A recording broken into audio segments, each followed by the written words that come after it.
Genoux, la cravache de Vivian Hale a claqué sur l'épaule de la domestique. Un hoquet de stupeur a parcouru la salle de bal. Les verres en cristal se sont figés à mi-chemin des lèvres. Personne n'a bougé. Peut-être que la douleur t'apprendra enfin ta place, a dit Vivian. Elle a levé à nouveau sa cravache. Avant qu'elle ne s'abatte, la main d'un homme a attrapé le cuir en plein vol. Sa voix était calme, froide, absolue. Touchez-la encore, et vous quitterez cette maison sans rien. Vivian a souri avec assurance. Puis elle s'est retournée. Son sourire a disparu. Ronan Blackwood était rentré. Pendant un instant, personne n'a respiré. La cravache décorative est restée tendue entre deux personnes qui représentaient des formes de pouvoir opposées. Vivian Hale portait de la soie impeccable, des diamants d'une valeur inestimable, et l'assurance d'une femme convaincue que le domaine Blackwood lui appartenait déjà. Ronan Blackwood portait un simple costume anthracite qui ne portait aucun symbole visible d'autorité. Il n'en avait pas besoin. Sa seule présence a transformé la salle de bal. Les invités qui chuchotaient quelques instants plus tôt ont baissé les yeux. Les politiciens se sont interrompus au milieu de leur conversation. Les investisseurs ont posé doucement leurs verres. Même les musiciens ont laissé la dernière note tremblante s'éteindre dans le silence. Sans un mot de plus, Ronan a desserré sa prise. La cravache a glissé des doigts de Vivian et a atterri doucement sur le sol en marbre poli. Il ne l'a pas regardée. Au lieu de cela, son attention s'est portée sur la femme qui se tenait devant lui. L'uniforme de la domestique était impeccable malgré le chaos. Une manche était déchirée là où le cuir avait frappé. Une fine ligne rouge barrait son épaule, et une autre commençait déjà à foncer près de sa clavicule. Elle n'avait pas pleuré. Elle n'avait pas supplié. Elle se tenait simplement là, les mains jointes, essayant de rester calme, pendant que tous les invités la dévisageaient. Ronan a lentement retiré sa veste de costume sur mesure. La salle a observé, incrédule, tandis qu'il s'avançait et la drapait doucement sur les épaules d'Ivy Lancaster. Le tissu coûteux dissimulait l'uniforme déchiré sans le moindre geste théâtral. Sa voix est restée calme. Vous ne devriez pas avoir froid. Ivy a levé les yeux, surprise. « Monsieur, je vais bien. » Ce n'était pas une question. La réponse tranquille ne portait aucune colère. Pourtant, elle semblait en quelque sorte plus lourde qu'un cri. Pour la première fois de la soirée, Ivy a baissé le regard. Non pas par humiliation, mais par confusion. Aucun employeur ne l'avait jamais protégée auparavant. Ronan s'est finalement tourné vers la salle de bal bondée. Son expression est restée indéchiffrable. « Qui ?» a-t-il demandé d'une voix égale. « A donné la permission pour ça ?» La question a flotté dans la salle comme un air d'hiver. Personne n'a répondu. Pas immédiatement. Plusieurs cadres ont jeté un coup d'œil vers Vivian. D'autres ont soudainement trouvé un grand intérêt pour les lustres en cristal au-dessus de leur tête. Un sénateur s'est raclé la gorge. Quelqu'un a discrètement reculé. Personne ne voulait être la première personne à parler. Vivian s'est remise la première. Elle a offert un sourire gracieux, répété au fil des années de galas de charité et d'interviews pour des magazines. « Chérie », dit-elle d'un ton léger, « ce n'est rien de grave. » Elle a fait un geste dédaigneux vers Ivy. La domestique a été négligente. Une petite correction était nécessaire. Une correction? Ronan a répété le mot comme s'il l'entendait pour la première fois. Vivian a hoché la tête avec assurance. Elle a ruiné mon gant devant nos invités. J'ai simplement rappelé au personnel d'être plus prudent. Plusieurs invités ont esquissé des sourires hésitants, espérant que l'explication mettrait fin à la scène inconfortable. Ce ne fut pas le cas. Le regard de Ronan a balayé lentement chaque visage dans la salle de bal. Pas un seul n'y a échappé. Son silence n'a duré que quelques secondes. Il a semblé beaucoup plus long. Ceux qui avaient négocié des acquisitions de plusieurs milliards de dollars se sont soudain sentis comme des écoliers nerveux attendant le jugement. Le majordome de longue date du domaine, Malcolm Reeves, se tenait près de l'entrée, les mains jointes dans le dos. Il avait servi 3 générations de la famille Blackwood. Il avait vu Ronan furieux exactement 2 fois. Aucune de ces occasions n'avait impliqué de cris. Cela effrayait Malcolm bien plus que la rage ne l'aurait jamais pu. Ronan a finalement repris la parole. J'ai demandé qui avait donné la permission. Encore une fois, aucune réponse.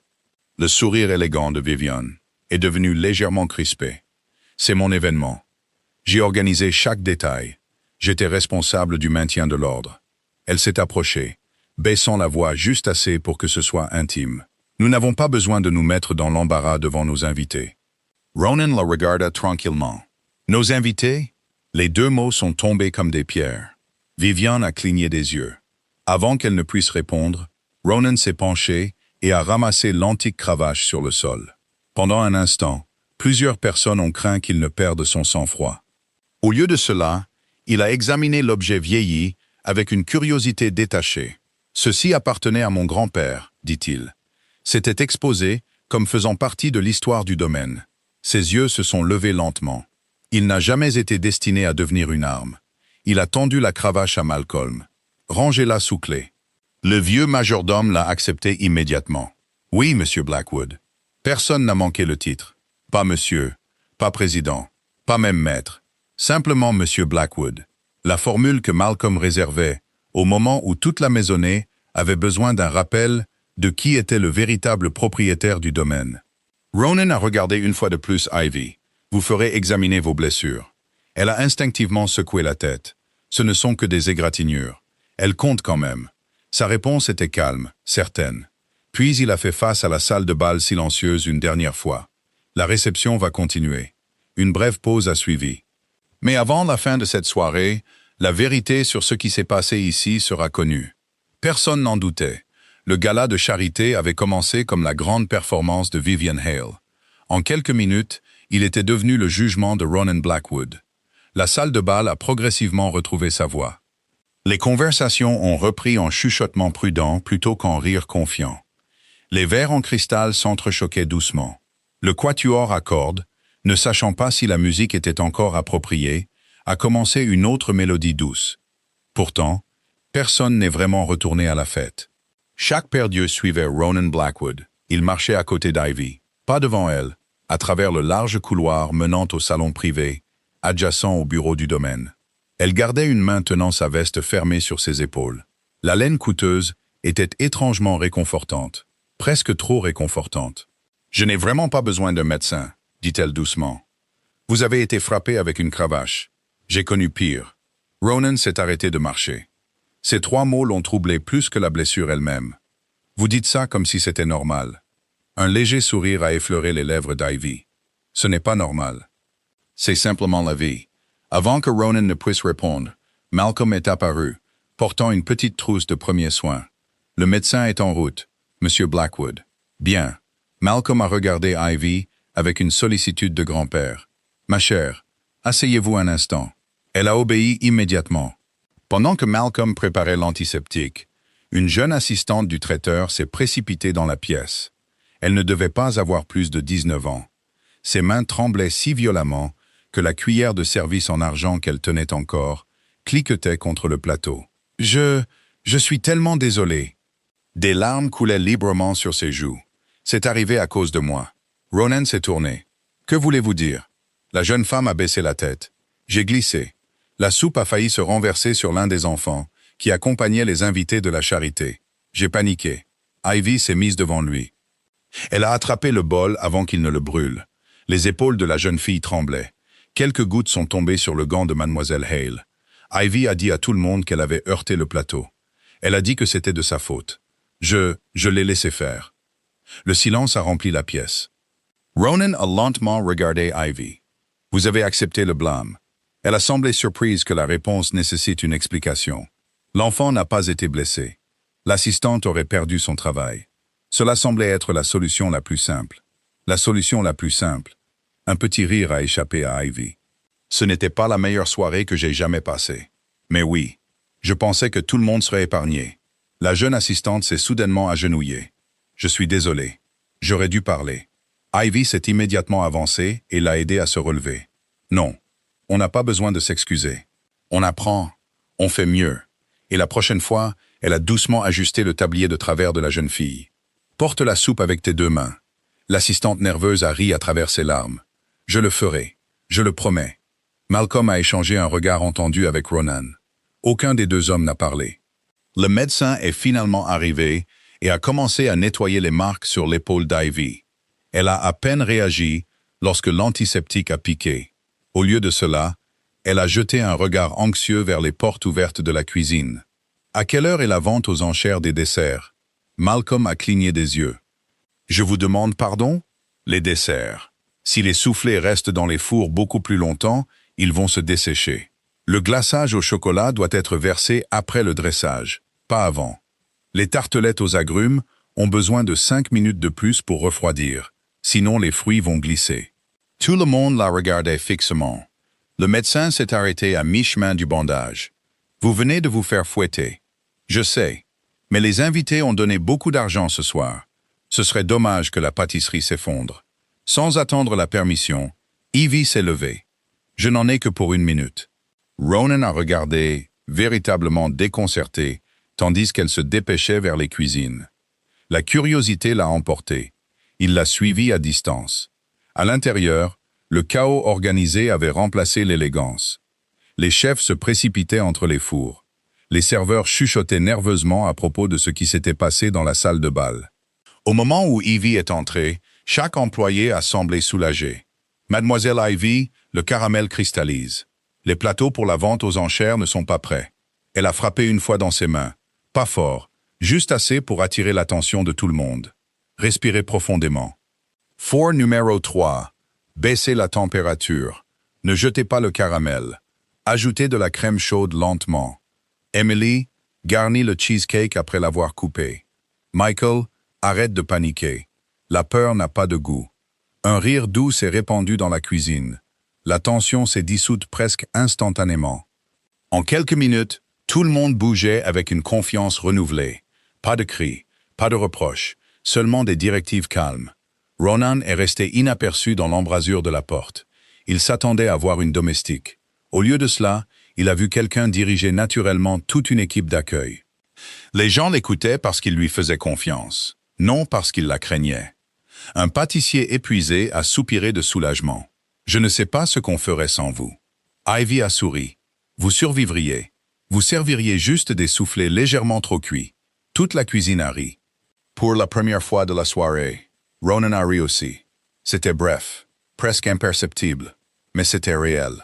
Debout, inaperçu au-delà de la porte, le milliardaire qui commandait les conseils d'administration et dirigeait secrètement l'empire criminel le plus puissant de la ville, se trouvait incapable de comprendre un simple mystère. Comment la femme que tout le monde traitait comme la dernière des dernières pouvait-elle être celle qui, discrètement, faisait tenir toute la maison? La réception de charité s'est poursuivie tard dans la soirée. Les invités ont admiré le service impeccable. Les desserts sont arrivés parfaitement à l'heure. Les verres de vin ne sont jamais restés vides. Chaque détail reflétait une élégance sans effort. Peu ont réalisé que seulement 1 heure plus tôt, toute l'équipe d'accueil avait été au bord de l'effondrement. Moins nombreux encore ont remarqué que la femme responsable du rétablissement de l'ordre était tranquillement retournée polir des plateaux en argent, comme si rien d'extraordinaire ne s'était passé. Ronan l'a remarqué. Longtemps après la fin des derniers discours, il est resté dans son bureau privé, donnant sur les jardins Est. Les rapports financiers sur son bureau sont restés non ouverts. Au lieu de cela, ses pensées revenaient sans cesse à une femme en uniforme de domestique qui avait protégé une étrangère effrayée, accepté une punition sans se plaindre, puis s'était plus inquiété des soufflets que de ses propres blessures. Un léger coup à la porte a interrompu ses pensées. Entrée. Malcolm Reeves est entré, portant 2 tasses de thé noir. Il en a posé une sur le bureau sans parler. Ils travaillaient ensemble depuis de nombreuses années. Le vieux majordome savait quand le silence invitait aux questions. Ronan a regardé vers la fenêtre. « Qui est Ivy Lancaster ?» Malcolm a souri faiblement. « Je me demandais combien de temps il vous faudrait avant de demander. » Ronan est resté silencieux. Malcolm s'est installé dans le fauteuil en face de lui. La plupart des gens croient qu'elle est devenue femme de chambre par manque d'ambition. La vérité est presque le contraire. Il a fait une pause avant de continuer. Mademoiselle Lancaster a été diplômée première de sa classe en gestion hôtelière, avec les plus grands honneurs. Ses professeurs s'attendaient à ce qu'elle dirige un hôtel de luxe international avant ses 30 ans. Les yeux de Ronan se sont légèrement plissés. Et pourtant, elle nettoie les chambres d'amis. Malcolm a hoché la tête. La vie a changé plus vite que le talent ne pouvait la sauver. Il a joint ses mains usées. Son père possédait une entreprise familiale de logistique. C'était un homme honnête, mais il a fait confiance aux mauvais partenaires commerciaux. Lorsque l'entreprise s'est effondrée, les dettes étaient énormes. Ils ont tout perdu. La maison, les économies, même les bijoux de sa mère. Ronan a écouté sans interruption. Elle aurait pu déclarer faillite, a poursuivi Malcolm. Beaucoup de gens lui ont conseillé de tourner la page. Au lieu de cela, elle a choisi de rembourser chaque créancier, un paiement à la fois. Chaque emploi qu'elle a accepté avait un seul but, payer ce que sa famille devait. Ronan a froncé les sourcils, pensif. Pourquoi l'entretien ménager? Avec son éducation, elle aurait pu trouver un travail de bureau. Malcolm a eu un petit rire silencieux. Elle a essayé, pendant près d'1 an, mais chaque entretien se terminait de la même manière. Il voulait de l'expérience, il voulait des recommandations, il voulait des relations. La dette avait pris cela aussi. Le domaine offrait un travail temporaire, alors elle l'a accepté. Ronan s'est penchée en arrière lentement, et elle n'a jamais rien dit à personne. Il n'y avait aucune raison. Elle croit que la dignité n'est pas quelque chose que les gens vous donnent. C'est quelque chose que vous décidez de garder. La pièce est tombée dans le silence. Dehors, la pluie a commencé à taper doucement contre les hautes fenêtres. Malcolm a souri au souvenir de quelque chose. Voulez-vous connaître le plus étrange? Ronan a hoché la tête une fois. Lors de son 3e jour ici, un des nouveaux employés a accidentellement cassé un vase antique. Il était terrifié. Il pensait qu'il serait renvoyé. Alors, Evie a dépensé tout son salaire de la semaine pour le remplacer avant que quiconque ne découvre ce qui s'était passé. Ronan a levé les yeux. Elle a payé pour l'erreur de quelqu'un d'autre? Malcolm a hoché la tête. Le jeune homme a essayé de la rembourser. Elle a refusé. Qu'a-t-elle dit? Le vieux majordome a souri chaleureusement. Si vous tenez vraiment à me rembourser, alors aidez quelqu'un d'autre quand ce sera votre tour. Aucun des 2 hommes n'a parlé pendant plusieurs instants. Finalement, Ronan a demandé doucement. S'est-elle jamais plainte? Malcolm a semblé presque offensé par la question. Pas une seule fois. Pas à propos du travail. Pas à propos de la dette. Certainement pas à propos de Mademoiselle Hale, bien que Dieu sait qu'elle a toutes les raisons de le faire. Ronan s'est levé et s'est dirigé vers la fenêtre. Au-delà des jardins, il pouvait voir des lumières briller depuis les quartiers du personnel. Une petite fenêtre de cuisine restait allumée. Suivant le regard de Malcolm, il a remarqué Ivy à l'intérieur. Elle était assise à table avec plusieurs jeunes employés. Une femme de ménage avait l'air épuisée. Une autre semblait au bord des larmes. Ivy faisait des imitations exagérées du chaos de la soirée en omettant soigneusement chaque détail cruel la concernant. En quelques secondes, toute la table a éclaté de rire. Même le timide plongeur qui parlait rarement souriait. « Elle fait ça souvent », dit doucement Malcolm. Quand quelqu'un a une journée difficile, elle arrive à le convaincre que demain sera meilleur. Ronan a regardé à travers la vitre mouchetée de pluie. Elle avait toutes les excuses pour devenir amère, toutes les raisons d'en vouloir au monde. Au lieu de cela, elle semblait déterminée à rendre la vie plus facile pour tout le monde autour d'elle. Non pas parce que quelqu'un la récompensait. Non pas parce que quelqu'un la récompensait. Simplement parce que c'était le genre de femme qu'elle avait choisi de devenir. Pour la première fois depuis de nombreuses années, Ronan Blackwood a ressenti quelque chose d'inhabituel. Ce n'était pas de l'attirance. Pas encore. C'était quelque chose de plus discret. Quelque chose de bien plus rare. Du respect. Profond. Inébranlable. Le genre de respect qui ne se gagne pas par le statut, mais par le caractère. Vivian Hale avait bâti sa réputation sur sa capacité à lire les gens.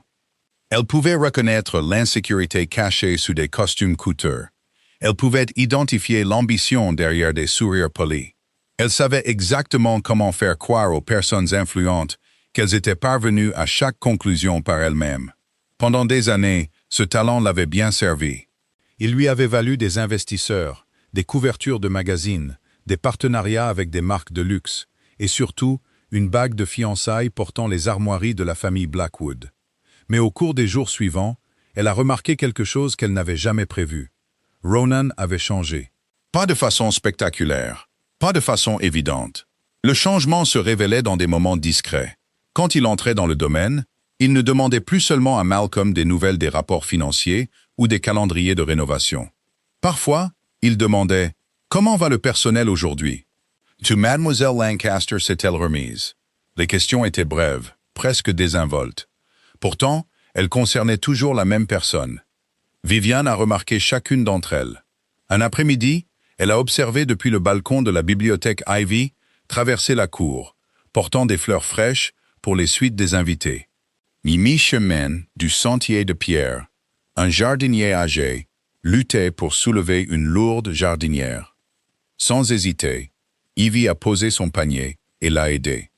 Ils ont ri de quelque chose qu'aucun d'eux ne pouvait entendre. Quelques minutes plus tard, elle a continué son chemin, comme si l'interruption ne lui avait rien coûté. Les doigts de Vivian se sont resserrés autour de sa tasse de thé. Pourquoi les gens souriaient-ils toujours autour de cette femme? Elle portait un uniforme de domestique. Elle ne possédait aucune richesse, aucune influence, aucun nom de famille digne d'être mentionné. Pourtant, les serviteurs lui faisaient confiance. Les jardiniers la saluaient. Même Malcolm, qui restait distant avec presque tout le monde, la traitait avec une affection indéniable. Le plus troublant de tout, c'est que Ronan la regardait. Pas avec désir, pas encore, mais avec attention. Vivian comprenait l'attention. L'attention devenait de l'admiration. L'admiration devenait de l'attachement. Elle refusait de laisser ce cheminement commencer. Le soir suivant, plusieurs invités de marque sont restés au domaine après un dîner d'affaires. Parmi eux se trouvaient des investisseurs, des personnalités mondaines et le rédacteur en chef d'un magazine de luxe. Vivian y a vu une opportunité. Elle s'est approchée du groupe avec un sourire compatissant. Je suppose que chaque grande maison a un employé qui aime devenir le favori de tous. Un invité a penché la tête. Que voulez-vous dire? Vivian a soupiré comme si elle était réticente à continuer. Je ne devrais pas faire de commérage. Mais la gentillesse peut parfois être stratégique. Les invités ont échangé des regards curieux. Elle a baissé la voix. J'ai remarqué que mademoiselle Lancaster a une habitude remarquable. Chaque fois que des visiteurs fortunés arrivent, elle devient d'une manière ou d'une autre le centre de l'attention. Une autre femme a froncé les sourcils. Elle n'a pas l'air de ce genre. Vivian a eu un petit rire. Les apparences peuvent être très persuasives. J'ai vu des femmes construire des vies entières en faisant en sorte que des hommes puissants se sentent protecteurs. Elle n'a jamais directement accusé Ivy de quoi que ce soit. Elle n'en avait pas besoin. Les suggestions voyageaient souvent plus loin que les accusations. En moins d'une heure, des chuchotements ont commencé à se répandre dans le domaine. J'ai entendu dire qu'elle aime la sympathie.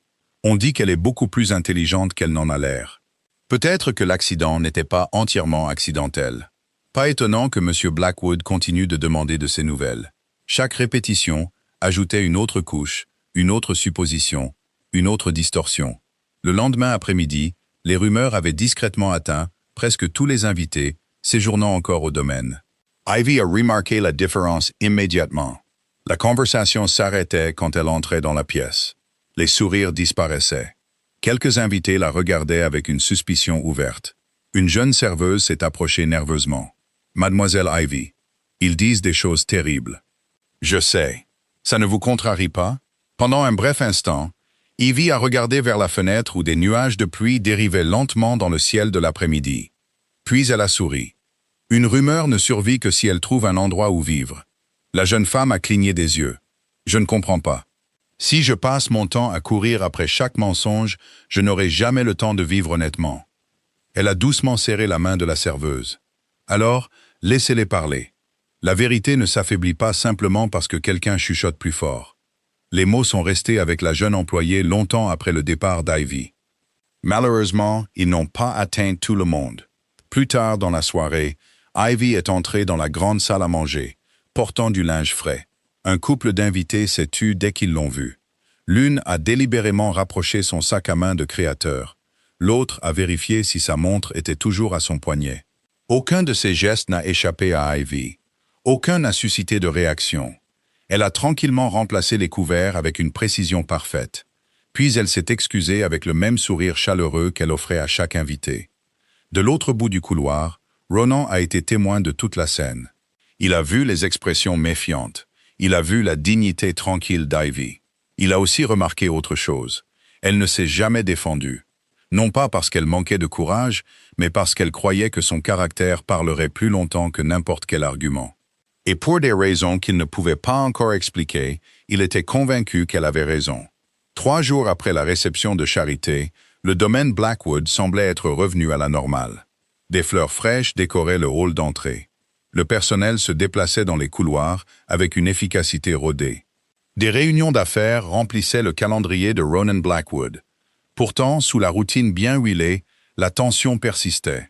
Personne n'avait oublié ce qui s'était passé dans la salle de bal, et encore moins Ronan. Il ne prenait jamais de décision sous le coup de la colère. Il rassemblait les faits. Il observait. C'est seulement alors qu'il agissait. Tard cet après-midi-là, il est entré dans le bureau de la sécurité du domaine. La pièce est devenue silencieuse. 2 techniciens se sont immédiatement levés. « Monsieur Blackwood, j'ai besoin des enregistrements de la réception de charité. » Toutes les caméras couvrant la salle de bal. « Oui, monsieur. » En quelques minutes, plusieurs écrans ont illuminé la pièce sombre. La séquence a commencé bien avant l'incident. Ronan a regardé sans interruption.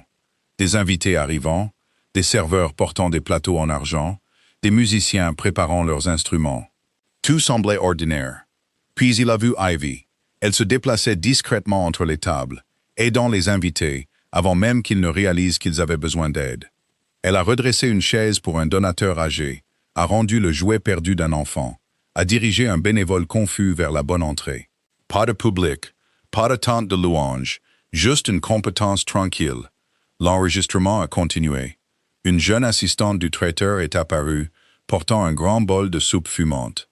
Le sol sous ses chaussures brillait légèrement. Elle a glissé. Le bol a basculé vers un petit garçon debout à côté de sa mère. Avant que quiconque d'autre ne réagisse, Ivy s'est avancée. Elle a attrapé la plus grande partie du bol à main nue. La soupe a éclaboussé sans danger sur le sol. Seules quelques gouttes ont touché le bord du gant de créateur de Viviane. L'enfant n'a pas été brûlé. L'assistante est restée debout. Puis est venu le moment qui a tout changé.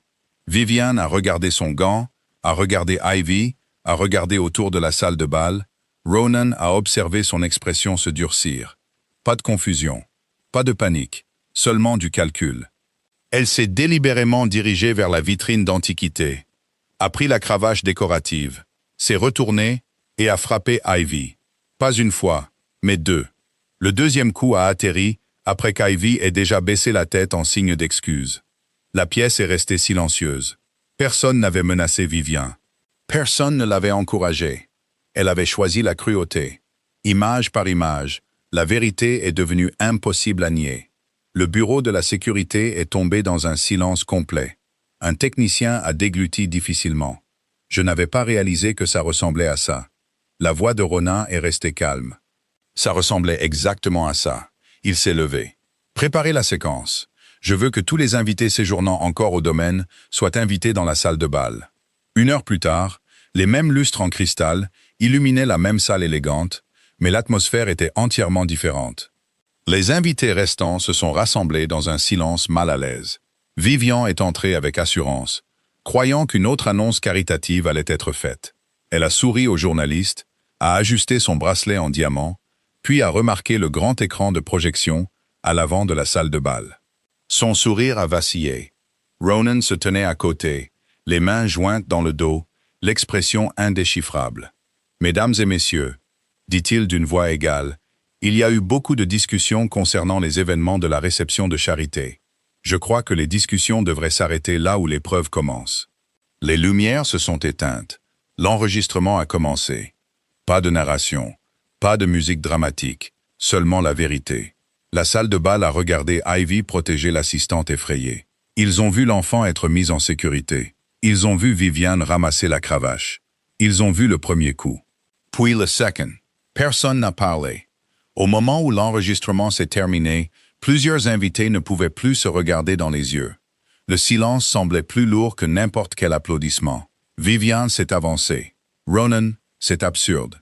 C'était une correction. Elle nous a embarrassés. Ronan l'a regardée pendant un long moment. Vous avez répété cette explication plusieurs fois. Elle reste fausse. Elle a ri nerveusement. Tu choisis une domestique plutôt que ta propre fiancée. Je choisis la vérité.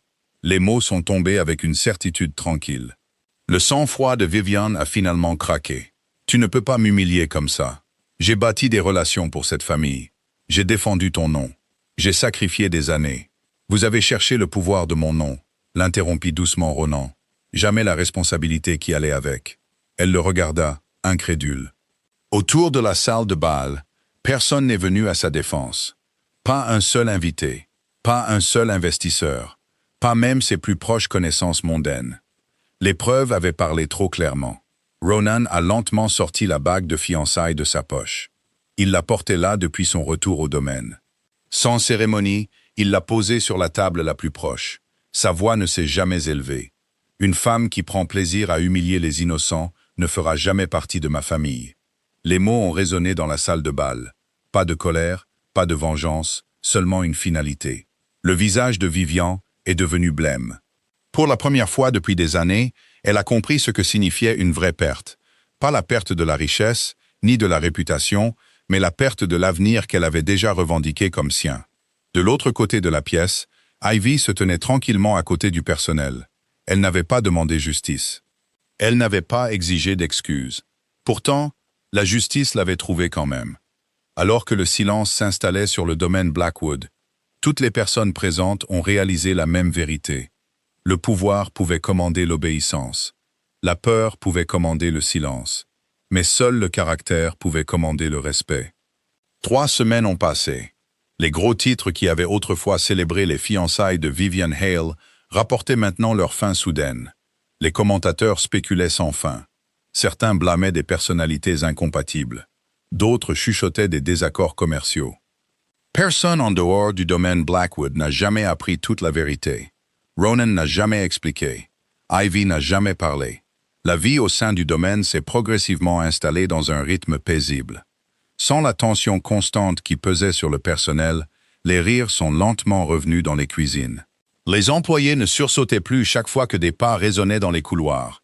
Même Malcolm a admis que la maison semblait plus lumineuse.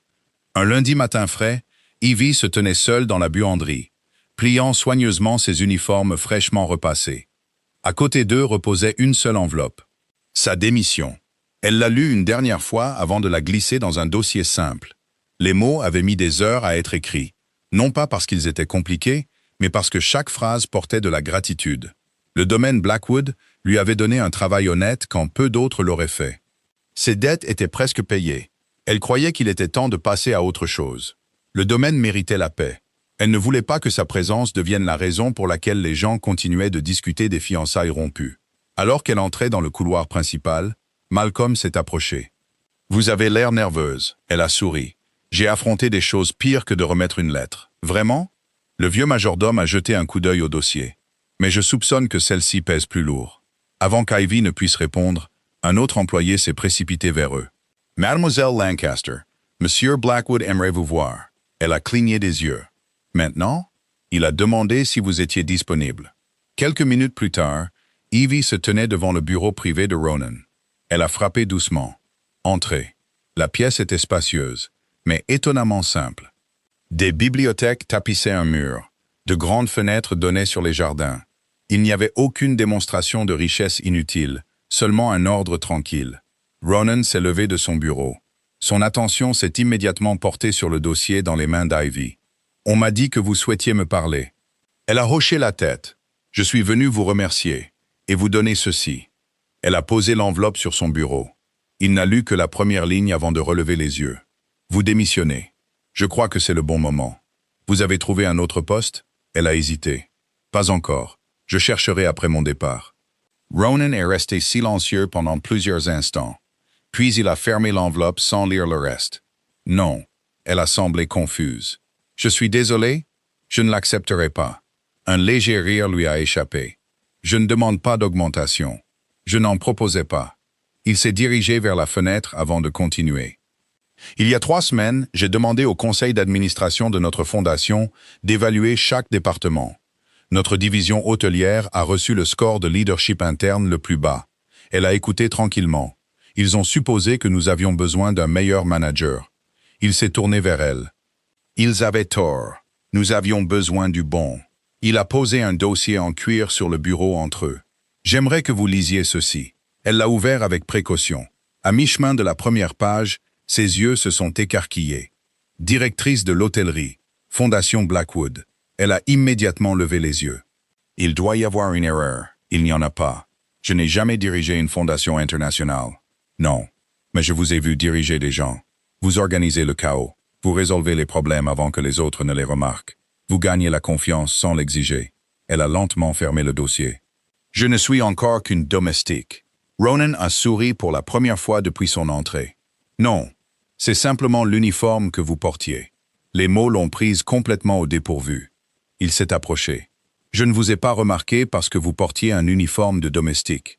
Je vous ai remarqué parce que tout le monde avait perdu sa dignité, sauf vous. Le silence s'est installé entre eux. Pendant un moment, Ivy n'a pas trouvé de réponse. Aucun employeur ne l'avait jamais décrite de cette façon. Personne n'avait regardé au-delà de son titre de poste. Elle a baissé les yeux. « Je ne sais pas si j'en suis capable. » Ronan a répondu sans hésitation. « Moi, si. » Elle l'a regardé à nouveau. « Pourquoi ? » Parce que le leadership ne se mesure pas au nombre de personnes qui vous obéissent. Il se mesure au nombre de personnes qui deviennent plus fortes parce que vous étiez là. Il a fait une pause. J'ai observé ce domaine pendant des années. Les employés travaillaient parce qu'ils craignaient de décevoir quelqu'un. Après vous avoir rencontré, j'ai réalisé qu'ils travaillaient plus dur parce qu'ils ne voulaient pas vous décevoir. La distinction était impossible à ignorer. Ivy a senti l'émotion lui serrer la gorge. Elle avait passé des années à croire que son éducation appartenait à une autre vie, une autre version d'elle-même qui n'existait plus. Maintenant, quelqu'un lui demandait de l'utiliser à nouveau, non par pitié, mais par confiance. Elle a souri à travers des larmes inattendues. « J'aurais besoin de temps. Vous l'avez. Je ne vous mettrai pas la pression. » Alors qu'elle se tournait pour partir, Ronan a parlé une fois de plus. « Mademoiselle Lancaster. » Elle s'est retournée. « Peu importe ce que vous décidez, ne laissez jamais personne vous convaincre que votre valeur a un jour été définie par un tablier. » En sortant du bureau, Ivy a serré le dossier de nomination contre elle. Pour la première fois depuis qu'elle avait tout perdu, l'avenir ne ressemblait plus à quelque chose qu'elle devait survivre. Il ressemblait à quelque chose qu'elle était enfin autorisée à construire. L'automne s'est installé tranquillement sur le domaine Blackwood. Les jardins brillaient de teintes ambrées et dorées, tandis que la fondation Blackwood entrait dans sa saison la plus chargée. Gala de charité, bourse d'études, collecte de fonds médicaux et programmes communautaires remplissaient le calendrier. 3 mois plus tôt, Ivy Lancaster avait accepté à contre-cœur l'offre de Ronan. Elle ne portait plus d'uniforme de domestique. Au lieu de cela, elle parcourait maintenant le domaine avec des dossiers de planification, des horaires de réunion et des rapports d'hôtellerie. À sa grande surprise, très peu de choses avaient changé en elle. Elle saluait toujours chaque employé par son nom. Elle portait toujours des plateaux lorsque la cuisine était en retard. Elle remerciait toujours les nettoyeurs, avant de remercier les cadres. La seule différence était que maintenant, tout le monde l'écoutait quand elle parlait. Non pas à cause de son titre, mais parce qu'il lui faisait déjà confiance bien avant qu'elle ne le reçoive. Ronan a remarqué que l'autorité n'avait rien changé à Ivy. Au contraire, la responsabilité avait simplement révélé qui elle avait toujours été. Chaque fois qu'il préparait des événements pour la fondation, il travaillait côte à côte. Il gérait les négociations avec les donateurs et les partenaires commerciaux. Elle transformait les grandes idées en expériences accueillantes qui faisaient que chaque invité se sentait valorisé. Aucun des deux ne cherchait les feux de la rampe. Leur partenariat est devenu sans effort. Un après-midi, lors des préparatifs d'une collecte de fonds pour l'alphabétisation des enfants, une panne de courant soudaine a interrompu tout le site. Les membres du personnel ont immédiatement paniqué. L'éclairage décoratif a disparu. L'équipement de cuisine s'est arrêté. Les invités étaient attendus dans 2 heures. Plusieurs managers ont commencé à parler les uns par-dessus les autres. Avant que la confusion ne puisse se propager, Ivy s'est avancée au centre de la pièce. « Tout le monde, regardez-moi. » Sa voix est restée calme. « Les générateurs s'occuperont de la cuisine. Les bougies peuvent remplacer l'éclairage décoratif. Les enfants sont venus pour collecter des fonds pour des livres. Ils ne se souviendront pas si chaque lustre brillait. Ils se souviendront s'ils se sont sentis les bienvenus. » La pièce s'est calmée. Les gens sont retournés au travail avec une confiance renouvelée. Debout près de l'entrée, Ronan l'a regardé avec une admiration tranquille. Il y a des mois, elle croyait que le leadership n'appartenait qu'aux personnes ayant des bureaux coûteux. Maintenant, elle inspirait des équipes entières sans s'en rendre compte. Ce soir-là, la collecte de fonds est devenue l'un des événements les plus réussis de la Fondation. Alors que les derniers invités partaient, Ivy s'est glissée dehors dans les jardins du domaine. L'air frais du soir était rafraîchissant après des heures de sourires et d'organisation. Elle s'est assise près du bassin de réflexion, s'accordant enfin un moment de silence. Quelques minutes plus tard, des pas se sont approchés. Elle a souri sans se retourner. « Je pensais que vous seriez encore en train de travailler. » Ronan s'est assis à côté d'elle. « Je l'étais. J'ai décidé que la paperasse pouvait attendre. Pendant un moment, aucun d'eux n'a parlé. Le silence était confortable, pas gênant, juste paisible. Finalement, Ivy a regardé la lune se refléter sur l'eau. Puis-je vous demander quelque chose? N'importe quoi. Elle a hésité. C'était une question qu'elle portait depuis des mois. Pourquoi m'avez-vous fait confiance si rapidement? Ronan n'a pas répondu immédiatement. Il a regardé les ondulations se propager à la surface de l'étang. Quand je suis revenu cette nuit-là, je pensais que j'empêchais quelqu'un d'être traité injustement. Il a souri faiblement. Je ne réalisais pas que je rencontrais quelqu'un d'extraordinaire. Ivy a ri doucement. Je pense que vous exagérez. Non. Il s'est tourné vers elle. Les images de sécurité ont montré à tout le monde ce qui s'est passé. Mais ce n'est pas la cravache qui est restée dans mon esprit. C'est ce qui s'est passé avant. Elle l'a regardé, perplexe. Vous vous êtes mise devant cet enfant. Vous avez protégé l'assistante du traiteur. Vous avez accepté le blâme sans attendre que quelqu'un vous défende. Il a fait une pause. La première personne que vous avez protégée n'était pas vous-même. C'était quelqu'un de plus faible que vous. Les mots se sont posés doucement entre eux. J'ai passé des années entouré de gens qui calculaient chaque décision en fonction de ce qu'ils y gagneraient. Vous étiez différente. Vous avez agi avant d'avoir le temps de penser à vous-même. Il a souri. C'est impossible à simuler. Ivy a senti des larmes monter de manière inattendue. Je n'ai jamais pensé que quelqu'un l'avait remarqué. Je l'ai remarqué. Tout comme tous ceux dont la vie est devenue plus facile, parce que vous étiez là. Elle a baissé les yeux. J'ai fait beaucoup d'erreurs. Nous en avons tous fait. Mais la gentillesse n'en a jamais été une. Ronan a pris sa main. Pas soudainement, pas de manière théâtrale, assez lentement pour qu'elle puisse s'éloigner si elle le souhaitait. Elle ne l'a pas fait. Leurs doigts se sont entrelacés naturellement. Ivy, je ne vous admire pas parce que vous avez sauvé un enfant. Je vous admire parce que la compassion fait simplement partie de vous. Il a pris une inspiration calme. Et c'est le genre de personne que je veux à mes côtés pour toujours. Pendant un battement de cœur, le monde a semblé parfaitement immobile. Ivy a scruté son visage. Il n'y avait aucune pression, aucune attente, seulement une honnêteté tranquille. La même honnêteté qu'elle avait appris à admirer en lui. Un sourire, lumineux et sans défense, a lentement réchauffé son visage. J'espérais que vous diriez ça. Ronan a ri doucement. C'était le rire le plus facile qu'il ait connu depuis des années. Sous le ciel d'automne, sans grand discours ni promesses extravagantes, leur amour a commencé exactement comme leur respect l'avait fait. Tranquillement, sincèrement et avec une confiance totale. 1 an plus tard, le domaine Blackwood a ouvert ses portes pour une autre réception de charité annuelle. La grande salle de bal scintillait sous les lustres en cristal. Des roses blanches fraîches bordaient l'escalier de marbre.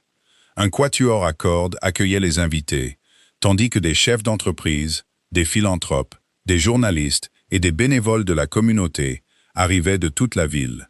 L'élégance est restée inchangée, l'atmosphère non. Avant de saluer un seul donateur, Ivy Lancaster se tenait près de l'entrée du personnel. Elle a accueilli chaque employé personnellement, les chefs, les jardiniers, les femmes de ménage, les serveurs. Elle a remercié chacun d'eux d'être venus. Elle a demandé si quelqu'un avait besoin d'aide supplémentaire avant le début de la soirée. Lorsqu'elle a atteint la plus jeune femme de ménage de l'équipe, la jeune fille nerveuse a admis que c'était sa première réception officielle. « J'ai peur de faire une erreur. » Vore a souri chaleureusement. « Alors vous serez parfaite. » La jeune femme a cligné des yeux. « J'ai aussi fait des erreurs à ma première réception. »« Vraiment? » ?»« Bien sûr. La différence n'est pas de savoir si nous faisons des erreurs. C'est de savoir si nous apprenons sans perdre confiance. » La femme de ménage a ri doucement. La peur dans ses yeux s'est estompée. De l'autre côté du hall d'entrée, Ronan a observé la scène avec une fierté tranquille. Elle avait transformé le domaine d'une manière qu'aucune rénovation n'aurait jamais pu le faire. La soirée s'est déroulée à merveille. Les invités ont loué le service impeccable. Les promesses de dons de charité ont dépassé toutes les attentes. Vers la fin de la réception, alors que les serveurs apportaient le dessert dans la salle de bal, la jeune femme de ménage a accidentellement accroché le bord d'une nappe. Un plateau d'argent a basculé. Des assiettes en porcelaine se sont brisées sur le sol en marbre. La pièce est tombée dans le silence. Le visage de la jeune employée est devenu pâle. « Je suis tellement désolé. Je paierai pour tout. » Sans hésiter, Ivy s'est agenouillée à côté d'elle. Elle a soigneusement ramassé les morceaux cassés avant que quiconque ne puisse marcher dessus. Puis elle a levé les yeux avec le même sourire rassurant qui avait réconforté d'innombrables personnes auparavant. « Êtes-vous blessé ?» La jeune fille a secoué la tête, les larmes aux yeux. « Non. » Alors, le plus important est déjà résolu. Plusieurs invités à proximité ont souri discrètement. D'autres se sont immédiatement avancés pour aider à nettoyer le sol. Personne n'a blâmé la jeune employée. Personne n'a élevé la voix. En regardant la scène se dérouler, un journaliste s'est approché de Ronan. « Je couvre les événements au domaine Blackwood depuis des années. » Il a jeté un coup d'œil vers Ivy alors qu'elle réconfortait la femme de ménage embarrassée. « Cet endroit est complètement différent maintenant. Qu'est-ce qui a changé cette maison ?» Ronan a suivi le regard du journaliste. Sa réponse est venue sans hésitation. Le jour où la gentillesse a remplacé la peur. Le journaliste a baissé son carnet. Aucune autre explication ne semblait nécessaire. Autour de la salle de bal, les conversations ont repris. La musique a de nouveau rempli l'air. Les employés souriaient au lieu de trembler. Les invités ont remarqué la chaleur au lieu de l'intimidation. Le domaine avait autrefois été admiré pour sa richesse. Maintenant, on se souvenait de lui pour son humanité. De l'autre côté de la pièce, Ivy a levé les yeux et a croisé le regard de Ronan. Aucun mot n'a été échangé entre eux. Aucun n'était nécessaire. Leur sourire disait tout. Respect, confiance, guérison, amour. Alors que les applaudissements s'élevaient pour célébrer une autre soirée de générosité réussie, ils ont duré bien plus longtemps que prévu. Longtemps après l'annonce du dernier don. Longtemps après la fin de la musique. Le son a résonné à travers le domaine Blackwood. Pas en l'honneur du luxe, pas en l'honneur du pouvoir, mais en l'honneur d'une simple vérité. Les cœurs les plus forts ne sont jamais ceux qui inspirent la peur. Ce sont ceux qui apprennent aux autres qu'ils n'ont jamais eu besoin d'avoir peur.